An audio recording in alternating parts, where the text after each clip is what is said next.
One of the things I want to talk to you about when you were at SI, obviously, and I know you did a ton of work there, but the rocker story obviously was one that just, when you're having that interview and discussion, like, it has to be kind of hard to split the professional from the personal, right? Like some of the shit he's saying, and but you have to keep wanting to report on it and tell the story. Like, how do you manage that when something like that comes up? And was that one of the more, I don't want to say awkward, or maybe just like eye-opening interviews, like when that's happening and he's spewing all this ridiculousness? So the thing is, it's not hard because you like journalism is a lot of it is listening. Like it's just listening, and also like I don't really get offended.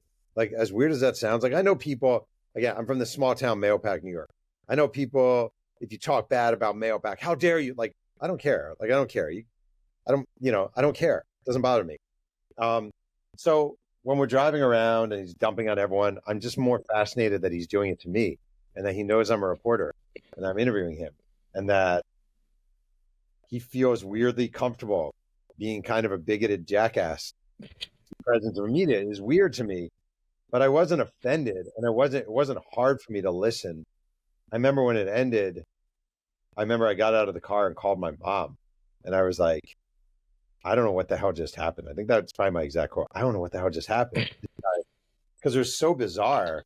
And then the story just blew up, and that was it for John Rocker. So. Yeah, no, and I mean, and yeah, that was definitely it for John Rocker. And the other one that was interesting too, that I know just got a ton of eyes, and was kind of once again one of those that was the first time it really coming out and being talked about a lot was the Favre book, Gunslinger.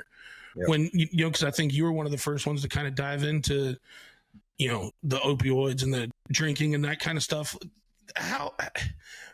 When that kind of stuff, like what kind of feedback do you get? Is there backlash for these people that like have, number 4 tattoos and think like you're terrible for bringing this up once again, when you're just trying to tell the story of the whole person? Like what's some of that feedback like? And once again, I know you're professional, so you just manage it the way you manage it, but how does some of that happen when those first releases come out and people are buying, those initial copies? The worst one was with Walter Payton, actually, because that book, before the book came out, Sports Illustrated ran an excerpt in the magazine, and it was about later in his life and the depression and kind of suicidal thoughts and all that stuff. And the excerpt came out, and people in Chicago just thought, "Oh, this guy's writing this Kill Walter Payton book," and I got a ton of backlash for that, and it got really heated. A radio station outside of Chicago did a book burning that they broadcast on YouTube. It was just really rough, and I was supposed to go promote the book in Chicago. I ended up not going initially. My publisher was like, it seems kind of dangerous. So the difference is with a guy like Favre is like, people kind of knew what he was. Now, obviously I went into details, but it wasn't like people thought he was a choir boy.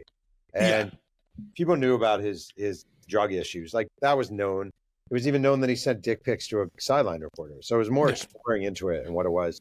So I just think people did not have the same expectations they might have had for Walter Payton. Got it.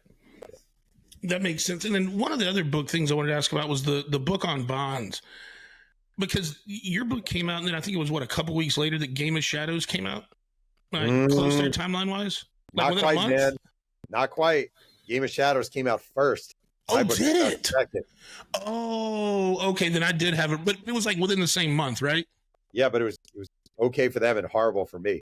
Well, and I was going to ask that, like, how does that? Terrible. So I guess it's just two different published company. Like, I guess my question was like, how is one publishing company not aware that the other one's coming out with something with such similar subject matter in such a short same period of time? Well, at some point we learned.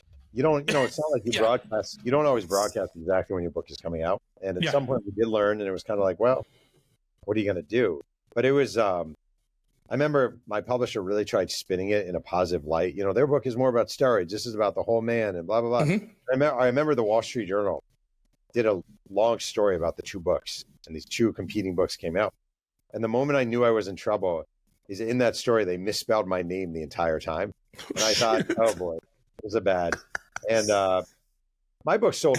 Game of Shadows was an awesome book, like awesome. And they were great reporters. So it's zero. They deserve everything they got. It was just kind of a bummer. It was definitely disappointing. Guys, thanks so much for watching the clips. If you would like, please subscribe. Also, if you'd like more clips like this, click here. Or if you'd like to enjoy this whole episode, click here.